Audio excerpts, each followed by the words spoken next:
13장입니다.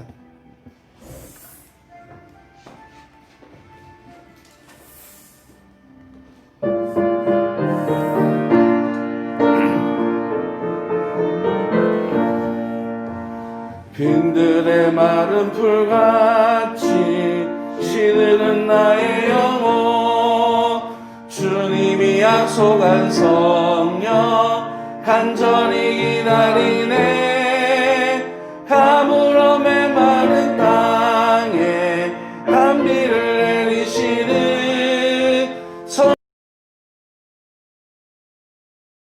새 생명 주옵소서. 반가운 빗소리 들려 산천이 춤을 추네. 봄비로 내리는 성령 내게도 주옵소서.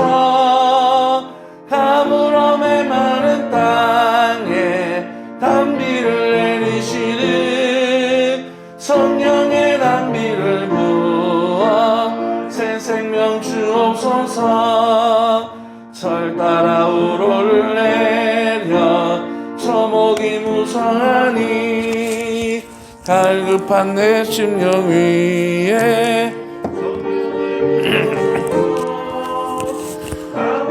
내 마른 땅에 단비를 내리시듯 성령의 단비를 부어 새 생명 주옵소서. 참되신 사랑의 언약 어길 수 있사오랴. 오늘의 흡족한 은혜 주실 줄 믿습니다. 가물음의 마른 땅에 단비를 내리시듯 성령의 단비를 부어 새 생명 주옵소서. 아멘. 찬송가 546장입니다. 찬송가 546장입니다.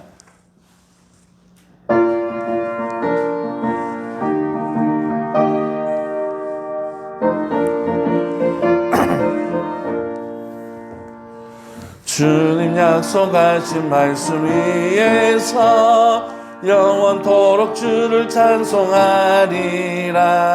소리 높여 주께 영원 돌리며 약속 믿고 굳게 서리라. 굳게 서리 영원하신 말씀 위에 굳게 서리. 굳게 서리 그 말씀 위에 굳게 서리라. 주님 약속하신 말씀 위에서 세상 염려 내게 엄습할 때에 용감하게 힘써 싸워 이기며 약속 믿고 굳게 서리라.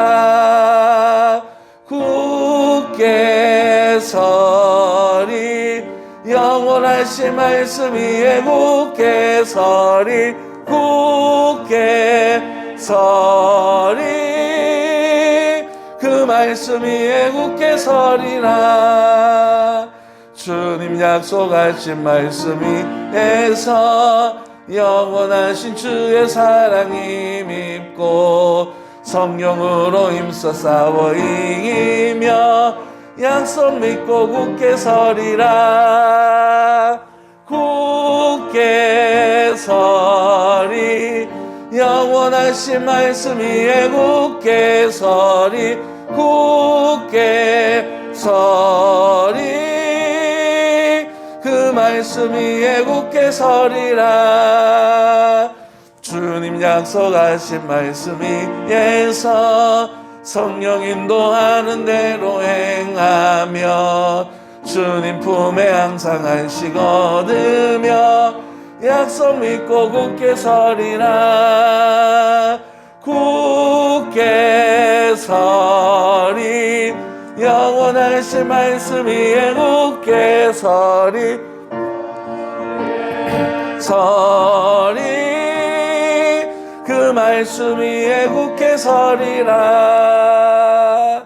아멘. 찬송 한 잔 더 드리겠습니다. 257장 마음에 가득한 의심을 깨치고 지극히 호평한 마음으로 찬송가 257장 우리 드리고요. 하나님 앞에 예배하며 나아가도록 하겠습니다. 257장입니다.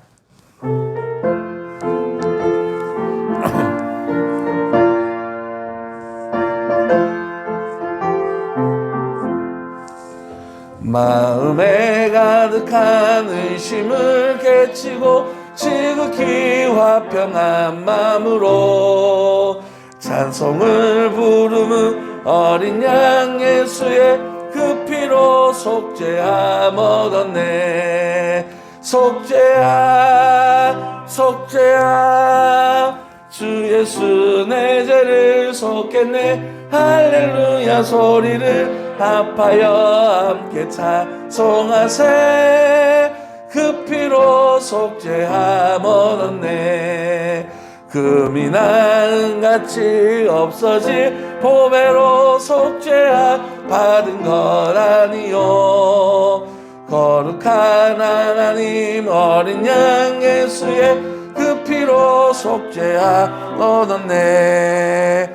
속죄함 속죄함 주 예수 내 죄를 속했네. 할렐루야 소리를 합하여 함께 찬송하세. 그 피로 속죄함 얻었네. 나 같은 죄인이 용서함 받아서 주 앞에 옳다함 얻음은 확실히 믿기는 어린 양 예수의 그 피로 속죄함 얻었네. 속죄함 속죄함 주 예수 내 죄를 속했네. 할렐루야 소리를 합하여 함께 찬송하세. 그 피로 속죄함 얻었네. 거룩한 천국에 올라간 후에도 넘치는 은혜의 찬송을 기쁘게 부르는 어린 양 예수의 그 피로 속죄함 얻었네. 속죄함 속죄함 주 예수 속했네. 할렐루야 소리를 합하여 함께 찬송하세. 그 피로 속죄함 얻었네. 아멘. 우리 함께 기도하겠습니다. 살아계신 아버지 하나님, 오늘도 귀한 은혜와 사랑으로 우리 가운데 함께하여 주셔서 하나님을 예배하며 하나님을 찬송하며 하나님께서 우리 가운데 행하시는 귀한 일들을 높이 찬송하여 고백하오니 오늘 이 시간 우리 가운데 함께하여 주시고 우리의 예배 속에 살아계신 하나님을 온전히 예배하는 복되고 귀한 시간 되게 하여 주옵소서. 한 주간의 시간 동안 주님께서 지켜주셨던 것처럼 또한 오늘 예배를 통하여서 공급받는 은혜로 또 한 주간을 사는 믿음의 성도들이 되게 하여 주옵소서.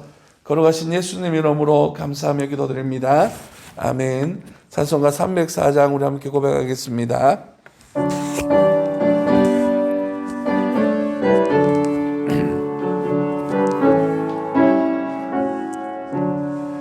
그 크신 하나님의 사랑 말로 다 형용 못하네.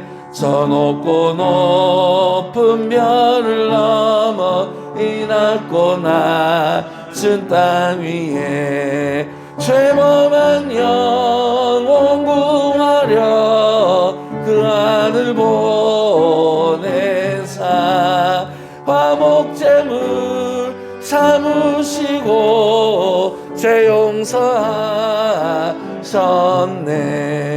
하나님 크신 사랑은 측량 다 못하네. 영원히 변치 않는 사랑 성도여 찬양하세. 괴로운 시절 지나가고 땅 위에 여와 쇠할 때 주 믿지 않던 영혼들은 큰 소리 외쳐 울어도 주 믿는 성도들에게 큰 사랑 베푸사 우리의 죄 사했으니 그네 있을까. 하나님 크신 사랑은 측량 못하네. 영원히 변치 않는 사랑 성도여 찬양하세. 하늘을 두루마리 삼고 바다를 먹물 삼아도 한없는 하나님의 사랑 다 기록할 수 없겠네. 하나님의 크신 사랑 그 어찌 다 쓸까. 저 하늘 높이 쌓아도 채우지 못하리. 하나님 크신 사랑은 측량 다 못하네. 영원히 변치 않는 사랑 성도여 찬양하세. 아멘. 교동문 50번입니다. 시편 116편 교동문 50번. 여호와께서 내 음성과 내 간구를 들으심으로 내가 그를 사랑하는도다.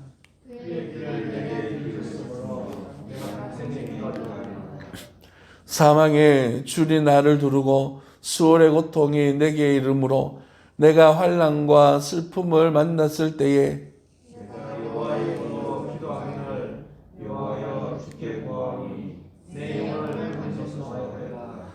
여호와는 은혜로우시며 의로우시며 우리 하나님은 긍휼이 많으시도다.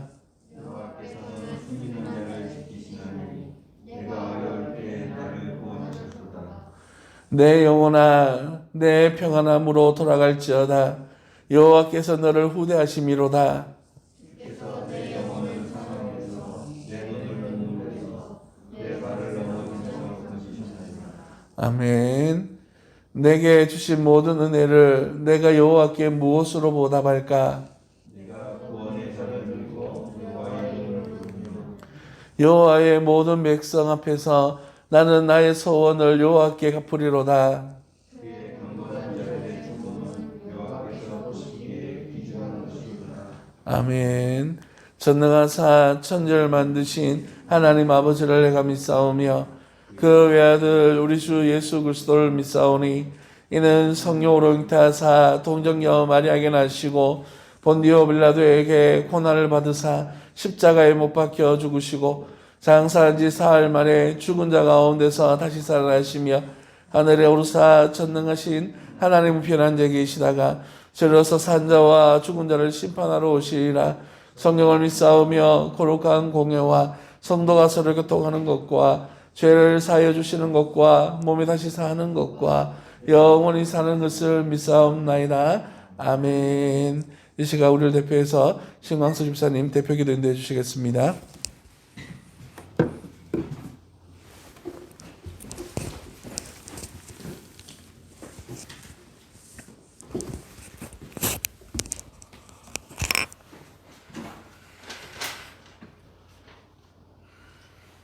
나에게 이르시기를 내 은혜가 내게 족하도다. 아멘.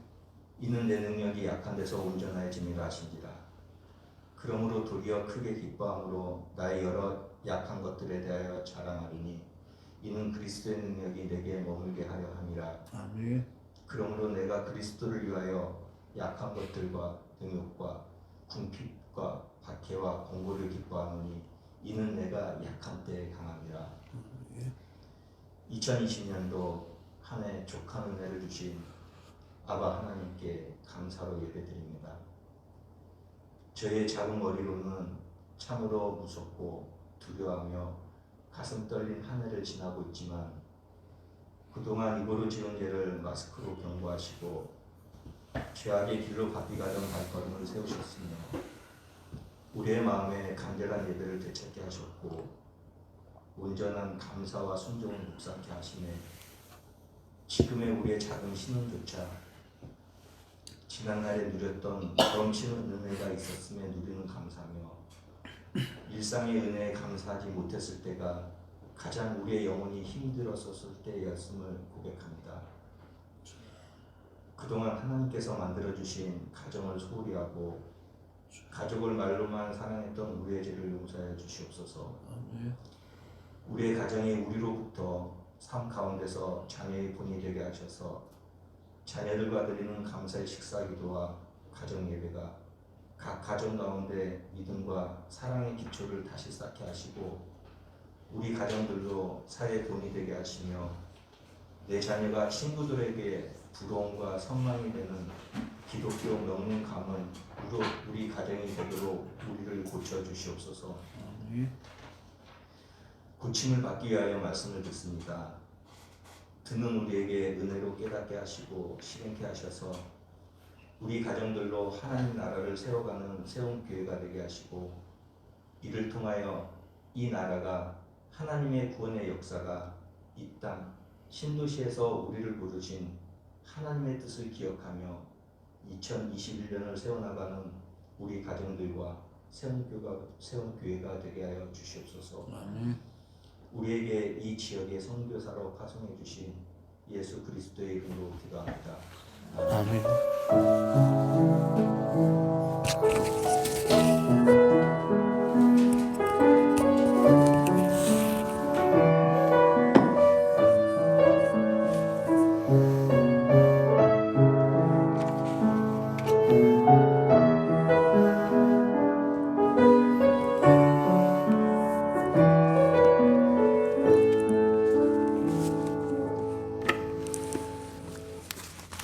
저수가 315장 찬양 드리면서 예물을 하나님 앞에 올려드리겠습니다.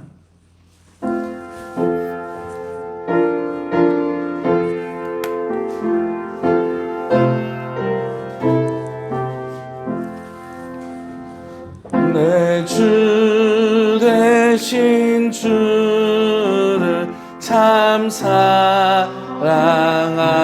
사랑하고 꼭 그의 죄를 다고 합니다.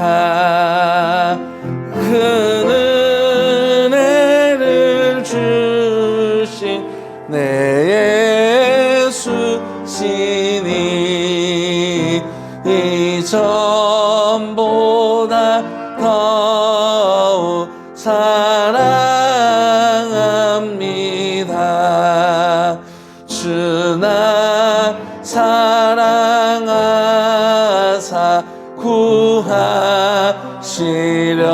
구하시려고 저 십자가고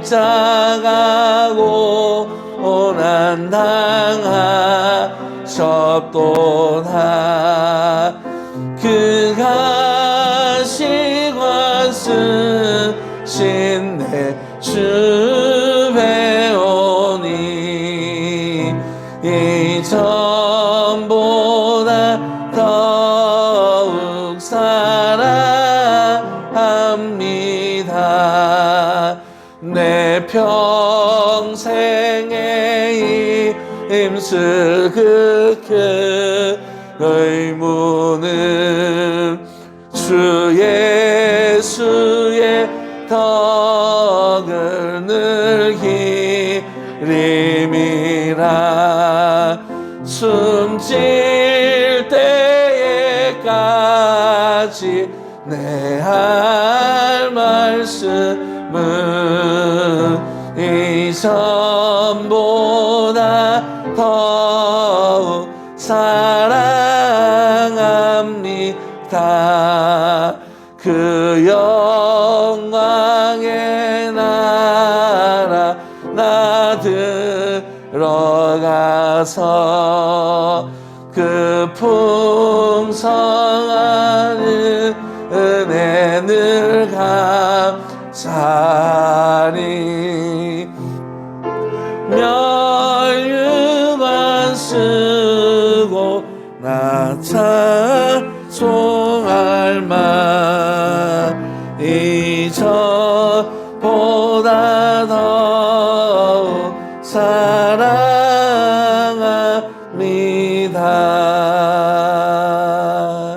아멘. 기도하겠습니다.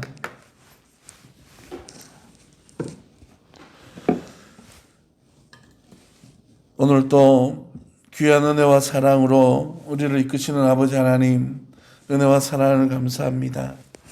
오직 주를 바라보며 주와 함께 동행하며 주님 앞에 영광 올려드리는 삶을 살아가기 위하여서 오늘도 수고하고 애쓰는 사랑하는 주의 자녀들이 주님께 나와 하나님을 예배하고 찬송하며 고백하는 이 순간들 속에 오직 하나님께만 영광 올려드리며 오직 하나님이 기뻐하시는 삶으로 주님께로 더 가까이 나아가는 우리의 삶이 우리의 인생이 되어줄 수 있도록 주님 인도하여 주옵소서.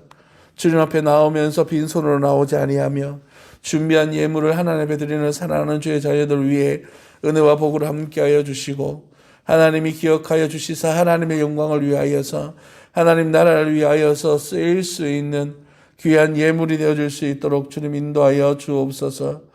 아버지 하나님, 주께서 우리를 사랑하신 것처럼 우리의 마음속에 소원을 담아 주님 앞에 나오는 사랑하는 이들의 고백을 기쁘게 받아 주옵소서. 임마누엘 되신 우리 주님의 은혜를 소망하면서 순종하는 삶을 살겠습니다. 고백하는 목사의 고백을 주님께서 기쁘게 받아주시고 주의 성도들과 하나 되어 하나님 나라에 온전히 충성스러운 일꾼이 되어줄 수 있도록 주님 인도하여 주옵소서. 무명으로 주님 앞에 11조 예물을 드리는 사랑하는 이들 위에 주께서 은혜를 베풀어 주시고 또 무명으로 주님 앞에 11조 예물을 드리는 주님의 자녀 위에 복으로 함께하여 주옵소서. 목사가 주님 앞에 11조 예물을 하나님 앞에 올려드렸습니다. 아버지 하나님, 주님의 구속하신 은혜 속에 감사할 뿐만 아니라 주님께서 우리에게 베풀어 주신 귀한 것들을 하나님께로 돌려드리면서 우리의 신앙과 우리의 삶의 고백을 담아드리오니 아버지 하나님, 그 역사와 그 영광과 그 능력 속에 우리를 이끄시고 인도하여 주옵소서. 아버지 하나님, 신광석 집사님 가정에서 또한 선교의 예물을 구별하여 드렸습니다.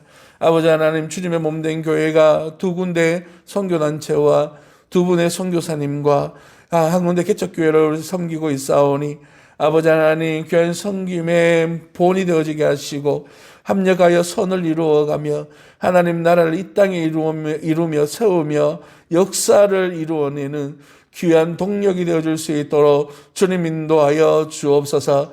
우리 주님께서 함께해 주실 줄 믿고 의지할 때에 거룩하신 예수님 이름으로 감사하며 기도드립니다. 아멘. 광고 시간입니다. 주보를 참고해 주시고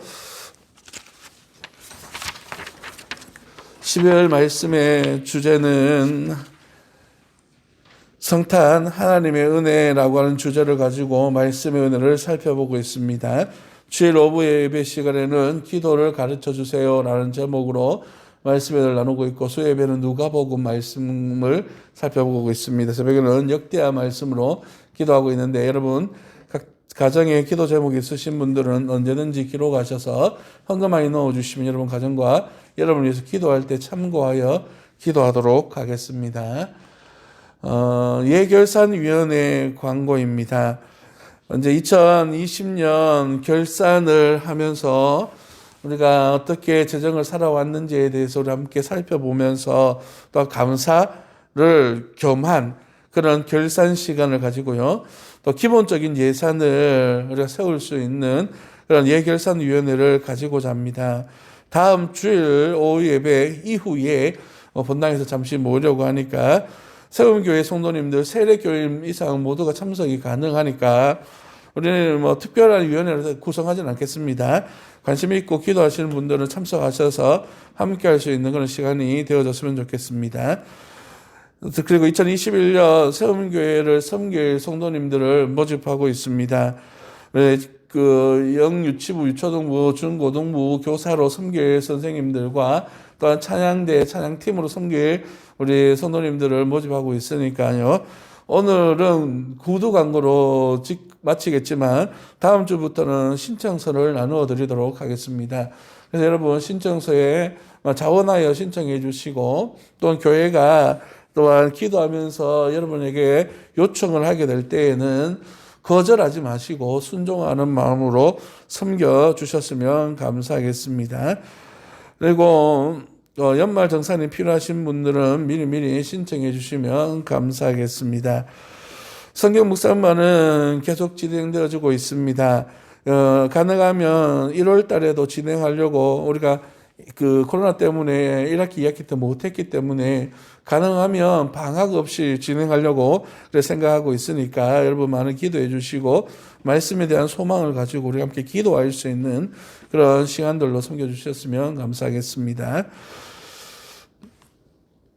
성탄절 12월 사역에 대한 광고를 좀 드리겠습니다. 12월 25일 금요일 오전 11시에는 성탄절 감사 예배로서 하나님 앞에 영광 올려드리게 되고요. 송구영신 예배를 31일 날 목요일 날 저녁 8시에 하나님 앞에 영광 올려드리게 됩니다. 특별히 송구영신 예배 때는 7시 40분부터 찬양을 시작하는데 우리가 전사님의 인도하에 하늘을 돌아보면서 하나님 앞에 기도할 수 있는 그런 시간들을 좀 가지려고 하고요.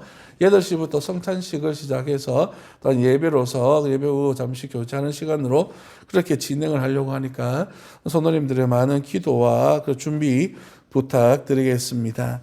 그리고 지난주에 성탄 트리에 대한 광고를 드렸었는데 주중에 많은 성도님들께서 성탄 트리를 장식해 주셔서 감사합니다. 우리가 10월 25일까지 계속 장식을 할 거니까 여러분 마음에 감동이 되시는 대로 섬겨주시면 감사하겠고 여기에 보니까 지난주에 선물을 갖다 놓으신 분이 계시더라고요. 그래서 이렇게 오고 가는 이야기들 속에 그러면 선물들을 이렇게 모아가지고 우리 주일학교 때처럼 선물을 나누는 시간 가지면 어떻겠냐라고 하는 의견들이 있어서 이렇게 기도하고 있습니다. 그러니까 우리가 선물 교환하기에는 좀 상황적으로 환경적으로 잘 맞지 않고 그래서 제 생각에는 이걸 모아가지고 성탄절 예배 때 예배 마치고 행운권 추첨을 하면 어떻겠나라고 하는 생각을 가지고 있습니다. 여러분 기도해 주시고 또 여러분의 협찬 또한 받습니다. 그러니까 언제든지 기도하는 마음으로 자원하는 마음으로 이렇게 섬겨주시면 감사하겠습니다. 주보 가운데 보시면 2021년 목사가 경북 경찰청 경북실 중앙위원회 서기하고 예천군 기독교연합회 서기로 섬기게 되어졌습니다. 많은 기도 부탁드리겠습니다. 성경 말씀을 함께 보도록 하겠는데요. 누가복음 2장 1절로부터 14절 말씀을 함께 보도록 하겠습니다. 혹시 마이크 소리가 잘 들리십니까? 네, 감사합니다. 저 이 위치 쪽으로 잘 안 들려가지고 2장 1절로부터 14절 말씀을 함께 보도록 하겠습니다.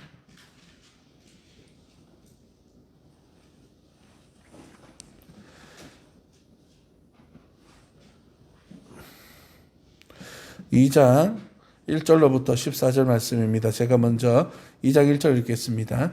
그때 가이사 아구스도가 영을 내려 천하로 다 호적하라 하였으니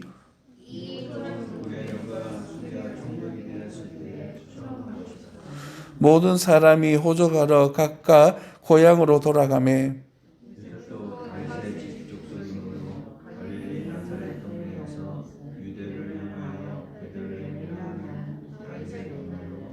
그 약혼한 마리아와 함께 호적하러 올라가니 마리아가 이미 잉태하였더라. 첫 아들을 낳아 강보로 싸서 구유에 누웠으니 이는 여관에 있을 곳이 없음이로라.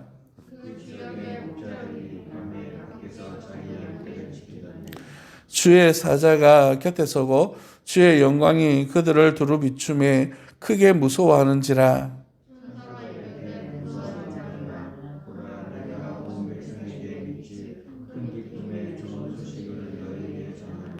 오늘 다윗의 동네에 너희를 위하여 구주가 나셨으니 곧 그리스도 주시니라. 너희가 가서 강구에서여 그의 누워 있는 아기를 보니 이것이 너에게 표적이니라 하더니 호련히 수많은 천군이 그 천사들과 함께 하나님을 찬송하여 이르되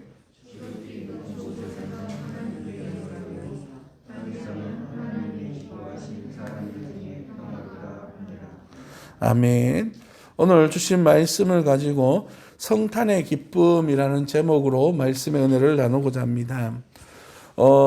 이 말씀을 준비하면서 넘길 자막들을 준비했는데 그 사이에 업그레이드가 조금 덜 돼가지고 아직 컴퓨터에는 아직 업그레이드를 하고 있어가지고요. 그래서 여러분 그 일부 예배 시간에는 설교 자막을 사용할 수가 없게 됨을 죄송하게 생각하고 있습니다. 그래서 여러분 가능하시면 성경책을 좀 찾아가면서 그 말씀을 살펴보도록 하겠는데, 여러분 누가복음 1장 말씀을 좀 펴주시겠습니까? 누가복음 1장 말씀입니다.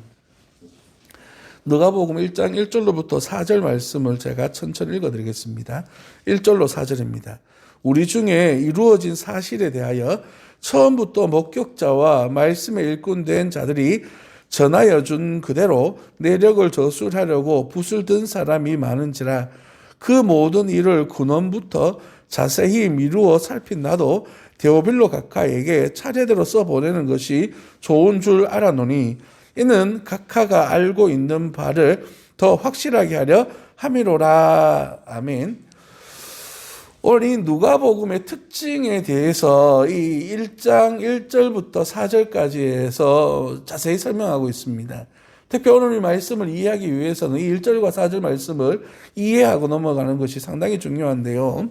그 첫 번째는 무엇이냐면 우리 중에 이루어진 사실에 대하여라고 그렇게 말합니다.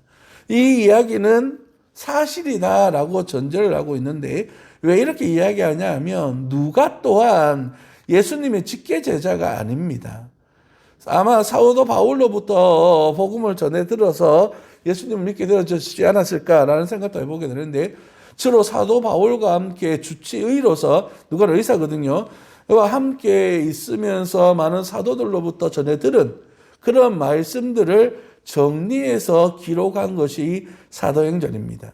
1부는 사도행전이고 2부는 1부는 누가복음이고 2부는 사도행전이라고 말할 수가 있습니다. 3절 말씀에 보시면 이 모든 일을 근원부터 자세히 미루어 살핀 나도 데오빌로 각하에게 차례대로 써보내는 것이 좋은 줄 알았다라고 이렇게 표현하면서 이 누가도 이 일들을 위하여서 자세히 살펴보았다라고 말합니다. 이 말은 거짓말인지 정말인지 그리고 이것이 얼마나 신빙성이 있고 그런 능력이 있는지에 대해서 온전히 살펴보고 난 다음에 정리했다라고 말하고 있습니다. 그 이유는 한 사람 데오빌로라고 하는 로마의 관원을 위해서 그의 신앙을 더 확고히 세워주는 데 목적을 가지고 이 글을 기록하고 있다라고 말하고 있는 것이죠. 이미 하나님의 사람들로 말미암아서 경험되어진 하나님의 구원의 사건을 기록하였다라고 말하면서 오늘의 본문 이야기를 시작하고 있습니다. 그러면서 5절 이후로부터 이제 복음의 사건들이 어떤 사건들이 일어나고 있느냐라고 말하면서 이 1장 전체에 어떤 내용을 다루냐 하면 바로 세례 요한이 태어나고 있다라고 하는 장면을 다루어 줍니다.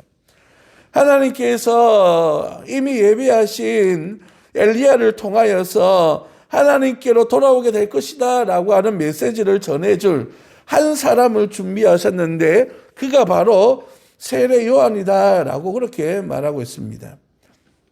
1장 26절과 27절 말씀을 봅니다. 여섯째 달에 천사 가브리엘이 이 가브리엘은 이 예수님이 태어날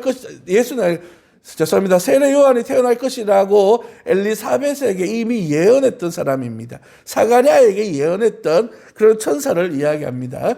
그 가브리엘이 하나님의 보내심을 받아 갈릴리 나사렛이라는 동네에 가서 다윗의 자손 요셉이라고 하는 사람과 약혼한 처녀에게 이르니 그 처녀의 이름은 마리아라고 기록하고 있습니다. 이 내용은 우리가 지난 시간에 살펴보았던 마태복음의 이야기입니다. 그러니까 시간적으로 말하면 이 천사 가브리엘이 마리아에게 먼저 나타난 것이 아니라 이 사가랴 엘리사벳에게 먼저 나타나가지고 세례 요한을 먼저 잉태하도록 그 기간이 6개월이라고 하는 시간의 텀을 두고 마리아에게 나타났다라고 성경은 기록하고 있는 것이죠. 그래서 시간의 순서대로 누가가 기록하고 있다라고 말하고 있는 것입니다.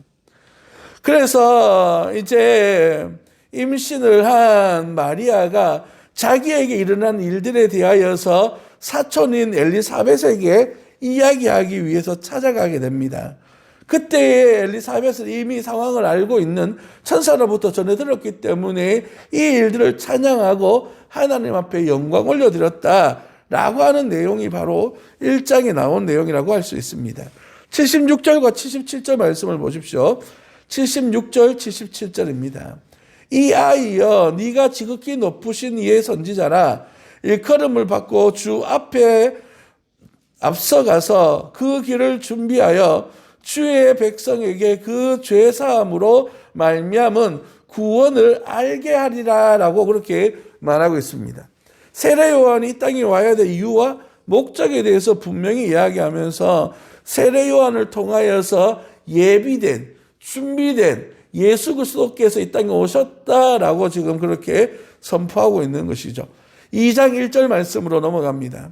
자, 2장 1절을 보시면 그때에라고 말합니다. 그때에는 예수님이 태어날 당시에 어떤 일이 있었는가? 1절부터 7절까지는 역사적인 사건을 기록하고 있는데 바로 로마 황제 아우구스도가 제국에 있는 모든 백성에게 출생지로 가서 호적하라고 하는 칙령을 내렸기 때문입니다. 여러분 왜 호적을 하라고 이야기했을까요? 정치적인 목적에서 일을 하는데 세금을 더 많이 거두기 위해서 호적에 있는 대로 사람들에게 세금을 징수할 수 있지 않습니까? 그래서 호적을 하도록 하게 된 것입니다. 그런데 본문 6절과 7절 말씀에 보니까 거기 있을 때에 라고 말하면서 해산하는 날이 차서 첫 아들을 낳아 강보로 싸서 구유에 누웠으니 이는 여관에 있을 곳이 없음이라 라고 말하고 있습니다. 이제 백성들로 하여금 호적하러 가라라고 했는 그 칙령 가운데에 누가 등장하냐 하면 바로 요셉과 마리아가 등장합니다. 요셉의 고향인 베들레헴으로 지금 가고 있는데 베들레헴에 도착할 쯤에는 이미 만삭인 마리아가 아이를 출산하게 되어졌다라고 그렇게 이야기하고 있습니다. 이 사건이 일어나고 있는 장소는 바로 베들레헴입니다. 오늘 본문 말씀을 기록하고 있는 이 누가는 원어적 표현으로 이 문장을 이렇게 표현하고 있습니다. 그리고 그들이 거기에 있을 때 그것이 일어났다. 다시 말해서 그곳, 이곳 이런 표현을 사용하면서 지금 아이가 태어나고 있는 베들레헴이 얼마나 중요한 의미와 위치를 가지고 있는가를 강조하고 있는 것입니다. 다시 말해서 2장 1절로부터 7절 말씀의 목적은 무엇이냐면 지금 예수님이 베들레헴에서 태어났다라고 하는 것이 중요한 핵심입니다. 베들레헴이 어떤 곳입니까? 베들레헴은 이미 가브리엘을 통하여 예언되어졌는 것처럼 1장 32절에 예언되어졌던 것처럼 이곳은 다윗의 동네라고稱해지고 있는 장소입니다. 바로 다윗의 왕권을 이어받을 왕으로서의 우리 주님께서 이 땅에 오셨다라고 하는 의미를 가지고 있는 것이죠. 두 번째는 무엇일까요? 미가서 5장 2절 말씀에서처럼 가장 낮은 동네에 예수님이 탄생하실 것이다 라고 하는 예언을 따라서 지금 베들레헴에서 태어나고 있다라고 지금 성경은 이야기하고 있는 것입니다. 요셉과 마리아는 그곳 베들레헴에서 아들을 낳아 강보에 싸서 구유에 누웠다라고 그렇게 이야기하고 있는 것입니다. 그래서 성도 여러분, 지금 요셉과 마리아는 어디에서 살고 있었습니까? 애굽에 갔다가 돌아온 장소가 어디였죠? 나사렛이죠. 나사렛 사람이라고 하는 이름을 듣기 위해서 성경대로 나사렛에서 살고 있었습니다. 그리고 호적하라라고 하는 이유를 그런 칙령 때문에 지금 베들레헴으로 이동하고 있는 거예요. 우리가 상상을 했을 때 너무너무 먼 거리처럼 느껴질지 몰라도 당시 이동수단이 없는 상황에서 말하면 한 4일 정도 가야 될 거리, 그렇게 멀지도 가깝지도 않은 거리였습니다. 그러나 문제는 뭐냐 하면 임신한 마리아가 임신했기 때문에 4일 동안 이동하기는 쉽지 않았다는 사실이에요. 그리고 호적을 해야 될 사람은 마리아가 아니라 요셉이었기 때문에 굳이 마리아를 데리고 가지 않아도 됐습니다. 그러나 지금 이 여행 속에 마리아가 동참하고 있는 이유는 성경이 이루어지기 위한 약속을 따라가고 있는 것을 이야기하는 것입니다.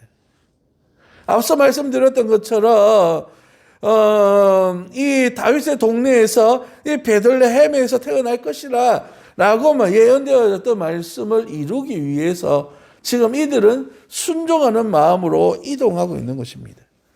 그러나 그 결과는 어떻습니까? 왕으로 이 땅에 오시는 예수님께서 태어나실 장소조차 없어서 여관도 아닌 마구간에서 태어나시고 그리고 구유에 누였다라고 말하는데, 그냥 표현상으로 말하면 구유는 여물통을 이야기합니다. 밥통이죠, 밥통. 동물들의 밥통을 이야기합니다. 놓일 곳이 없어서 강보에 싸서 그냥 밥통에 놓았다라고 그렇게 말하고 있는 것입니다. 아기 예수님께서 인간의 몸을 입으시고 이 땅에 오시는데도 불구하고 당시 동적인 유대인들, 여관 주인에게 외면당해서 이 낮고 낮은 자리에 임하고 있을 그때에 오늘 본 말씀엔 등장하지 않지만 우리가 잘 알고 있는 동방으로부터 박사들로부터는 어떤 일을 당하고 있죠? 경배를 받고 있는 겁니다. 정작 기다리고 기대했던 유대인들은 문전박대하고 있는 이 상황 속에 하나님의 사람 속에 들지 못했던 이방인들이 오히려 별을 보고 예수님을 찾아와서 경배하고 있는 장면. 뿐만이 아니라 오늘 본문 말씀에 보시면 8절 말씀에 그 지역의 목자들이 밤에 밖에 자기 양떼를 지키더니라고 표현되어진 그 상황 속에 소외되고 그 저녁에도 일을 해야만 했던 목자들에게 예수 그리스도의 탄생이 기념되어지고 있는 이 놀라운 사실 속에 우리가 무엇을 발견해야 되냐면 바로 임마누엘 되신 우리 하나님께서 이 땅에 오신 이유와 목적이 무엇인지를 분명히 보여주고 있다는 사실입니다. 임마누엘이라고 하는 것은 하나님이 우리와 함께 하시는데 영광된 자리, 저 높은 자리, 군림하는 자리를 의미하는 것이 아니라 더 낮고 낮은 자리에서 병든 사람과 억눌린 사람과 포로된 사람과 가난한 사람과 연약한 사람들과 함께하기 위하여서 더 낮고 낮은 자리로 온전히 내려오신 이러한 임마누엘을 의미한다는 사실을 우리는 이 말씀 속에서 분명히 깨달아야 된다는 사실입니다. 예수님께서 이 땅에 오신 이유와 목적이 무엇이냐? 바로 우리와 함께 하시기 위해서인데 더 높은 자리에 군림하시기 위해서가 아니라 더 낮고 낮은 자리에서 우리를 섬기시기 위하여서 결국에 십자가라고 하는 자기 희생을 통하여서 우리를 구원하시기 위해서 이 땅에 오셨다라고 성경은 이야기하고 있는 것입니다. 오늘 본문을 살짝 벗어나지만 15절 말씀을 보십시오. 15절 말씀을 보시면 이렇게 이야기합니다. 천사들이 떠나 하늘로 올라가니 목자가 서로 말하되 이제 베들레헴으로 가서 주께서 우리에게 알리신 바 이 이루어진 일을 보자고 라고 말하고 있습니다. 무엇입니까? 그들 가운데 임하 이 복음의 소식이, 그 복음의 사명이 들려졌을 때에 어떻게 반응하며 살아가야 되는가를 우리에게 교훈하고 있는 것입니다. 사랑하는 성도 여러분, 예수님께서 오신 이 성탄절은 우리에게 기념되어진 우리의 날입니다. 우리 주님께서 우리를 위하여 축복하여 주신 날이에요. 그런데도 불구하고 정작 그 은혜를 받은 성도들, 교회들은 침묵하고 있을 이때에 세상 사람들은 흥청망청 즐기며 세상에 하나님의 나라, 하나님의 영광을 세우기보다 오히려 하나님의 영광을 가려버리는 이러한 안타까운 상황들 속에서 우리가 무엇하며 어떤 삶을 살아가야 되는지에 대한 그러한 모습들을 발견하게 되는 것입니다. 임마누엘 되신 우리 주님, 주님께서 우리와 함께 하신다라고 하는 약속이 주어졌다면 우리는 이 말씀을 붙들고 이 땅 가운데서 하나님의 나라를 선포하며 하나님의 역사를 이루어가야 될 줄 믿습니다. 우리가 고백하는 사도신경 속에 성도가 서로 교통하는 것과 라고 하는 표현이 있습니다. 말씀을 전하면서 교통이라고 하는 단어와 교제라고 하는 단어가 어떤 차이가 있는가 한번 생각해 보았습니다. 왜냐하면 우리 주님께서 이 땅에 오셨던 임마누엘의 의미는 우리 하나님께서 우리와 함께 교제하기 위해서거든요. 그러면 이 교제라고 하는 단어 속에 교통이라고 하는 단어와 교제라고 하는 단어에 차이가 있을까라고 하는 생각이 나서 찾아보기 시작했습니다. 그런데 이 교통과 교제는 전혀 의미상의 차이가 조금 있더라고요. 똑같은 교제 나누는 것이지만 이 교제 안에서의 교통이라고 하는 것은 바로 성만찬을 의미합니다. 단어가 똑같은 단어를 써요. 이 교통이라고 하는 단어와 성만찬이라고 하는 단어는 동일한 단어인데 바로 예수 그리스도께서 자기의 피와 살을 통하여서 우리와 연합을 이루시는 것을 의미합니다. 이것이 바로 교통이라고 하는 단어예요. 우리가 알고 있는 교제의 수준을 더 뛰어넘는 더 영광스러움을 의미하는 것이죠. 예수님께서 우리를 위하여 교제하기 위해서 내려오셨다는 것은 교통하시기 위해서 오셨다라고 하는 것을 의미합니다. 이것을 신학적으로 언약의 교통이라고 하는 단어를 써요. 이미 약속하신 대로 이 땅에 오셔서 우리를 위하여 온전히 헌신하셨다는 것이죠. 그래서 그 언약 속에 구원받은 저와 여러분들은 그 언약 안에서의 교제, 교통 속의 안에서의 하나님의 교제를 누리며 살아가는 것이죠.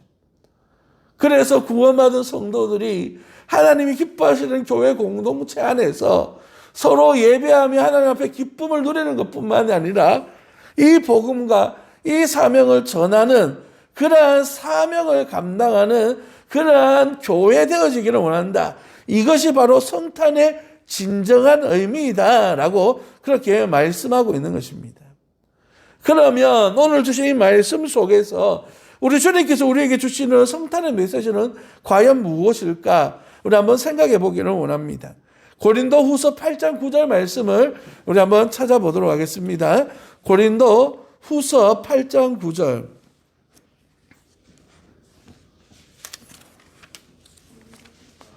(8장 9절입니다) 번거롭게 해서 죄송합니다. 자, 고린도 후서 8장 9절. 제가 같이 읽도록 하겠습니다. 시작. 우리 주 예수 그리스도의 은혜를 너희가 알거니와 부요하신 이로써 너희를 위하여 가난하게 되심은 너희 가난함으로 말미암아 너희를 부요하게 하려 하심이라. 아멘.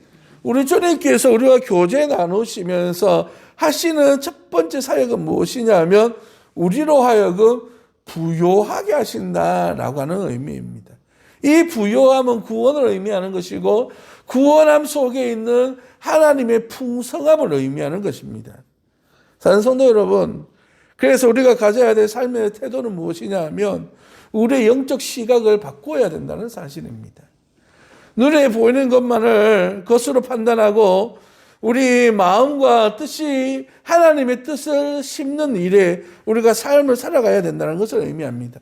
더 쉽게 표현해 보면 우리 사회에서나 사람들을 볼 때 평가 기준이 있습니다. 주로 그 평가를 할 때 어떠한 평가를 하냐 하면 이 사람이 성공했을 때에는 그가 가졌던 수고나 열심에 대하여서 칭찬하거나 또한 그가 가지고 있는 영향력을 바라보면서 그 사람에 대하여서 평가할 때가 많이 있습니다.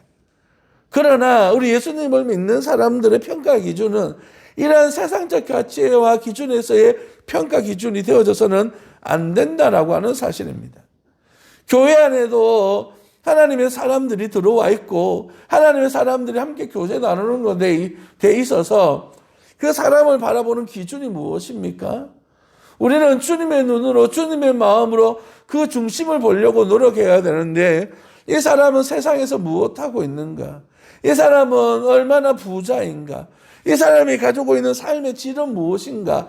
이런 세상적 가치 속에서 그들을 평가할 때가 많다는 사실입니다.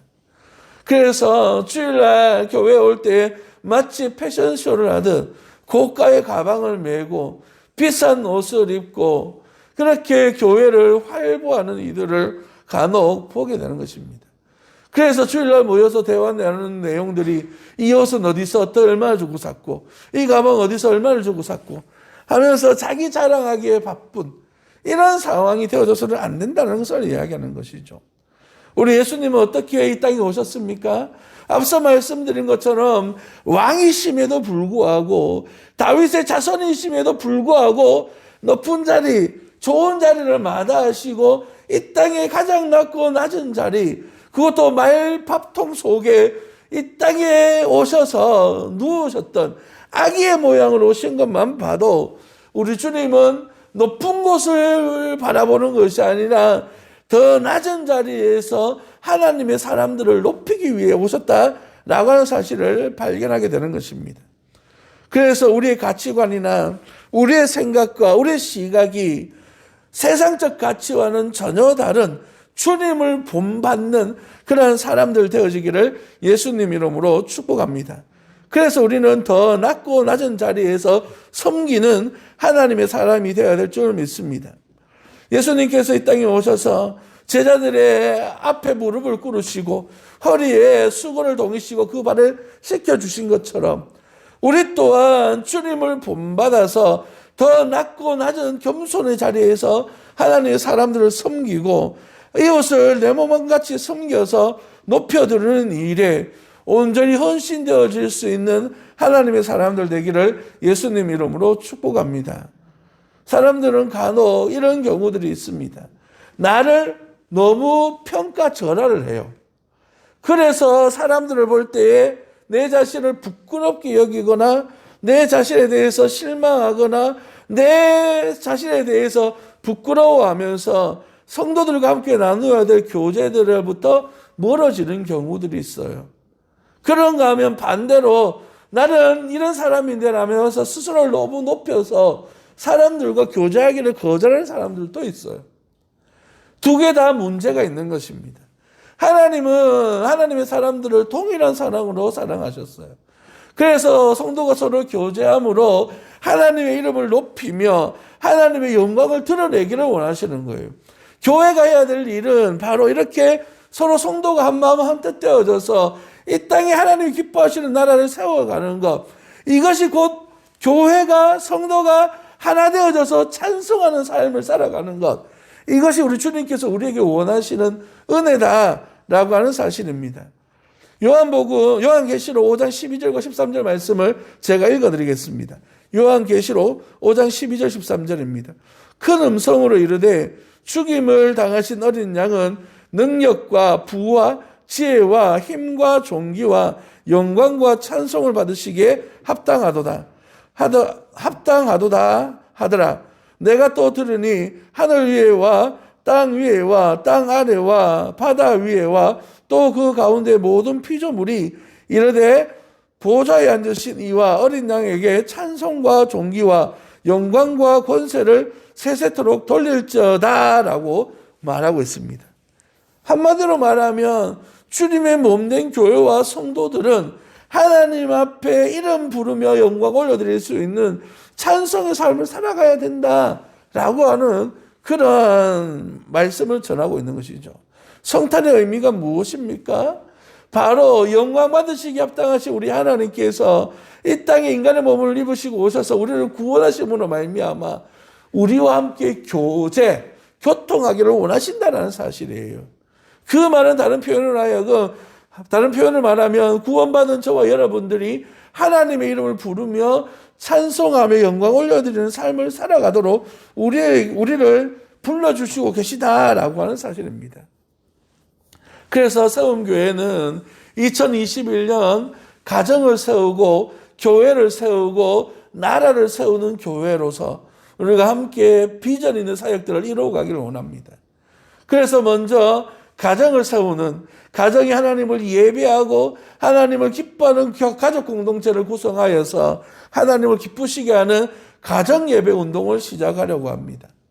그리고 그 가정 예배 운동을 통하여서 하나님 앞에 아름다운 고백과 찬송을 올려드릴 뿐만 아니라 함께 기도 제목을 나누면서 함께 기도할 수 있는 가정, 이런 가정을 세워가기를 원하고, 또한 마을 공동체를 구성해서 이렇게 모아진 기도 제목들을 함께 나누면서 가족 공동체로서의 교회를 성장시켜 나아가는 데에 내년에 사역의 목표를 두고 있습니다.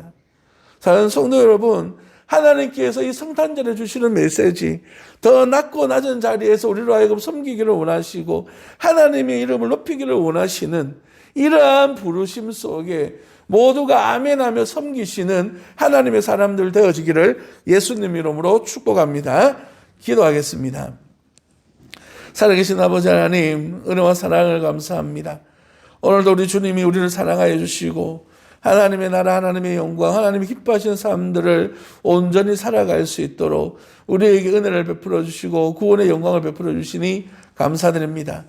아버지 하나님, 우리 주님의 성탄의 의미는 임마누엘, 하나님이 우리와 교제하시기 위하여서, 교통하시기 위하여서 오셨다라고 말씀하셨음을 기억하면서 더 낮고 낮은 자리에서, 겸손한 자리에서 주의 이름을 높이며 주님과 교제하여 하나님 나라를 이 땅에 세워갈 수 있도록 인도하여 주옵소서. 가정을 세우게 하시고 교회를 세우게 하시고 이 나라를 세워가는 하나님의 사람들이 되어줄 수 있도록 은혜 내려 주옵소서. 그 일에 헌신하며 함께 달려나아가는 믿음의 성도들이 되어줄 수 있도록 인도하여 주옵소서. 걸어가신 예수님 이름으로 감사하며 기도드립니다. 아멘. 찬송가 93장 함께 찬양 드리겠습니다.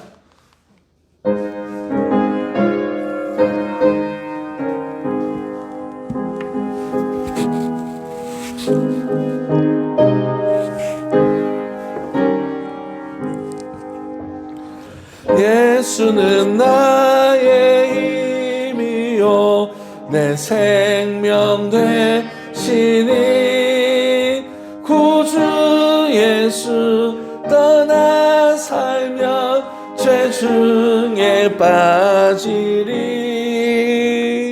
눈물이 앞을 가리고 내 맘에 근심 쌓일 때 위로하고 힘주시리 주 예수. 예수는 나의 힘이요 내 친구 되시니 그 은혜를 간구하며 풍성히 받으리. 햇빛과 비를 주시니 추수할 곡식만 보다 귀한 열매 주시느니 주 예수. 예수는 내 기쁨 되시니 그 명령을 주행하여 늘 충성하겠네. 주야로 보호하시며 바른 길 가게 하시니 의지하고 따라가리 주 예수. 예수는 나의 힘이요 내 소망 되시니 이 세상을 떠나갈 때 곧 영생 얻으리. 한없는 복을 주시고 영원한 기쁨 주시니 나의 생명 나의 기쁨 주 예수. 기도하겠습니다. 지금은 우리 주 예수 그리스도의 은혜와 우리 하나님의 무한 만극하신 사랑과 성령 하나님의 위로하시고 교통하심의 역사가 성탄의 의미를 온전히 깨달아 더 낮고 낮은 자리에서 겸손한 마음으로 하나님 나라를 섬기며 하나님을 기쁘시게 하며 하나님의 영광을 위하여 살아가기를 소망하는 모든 성도들 머리 위에 저들의 자녀들 위해 사업과 터전 위에 주의 몸된 교회 위에 영원 무궁토록 함께 있을지어다. 아멘.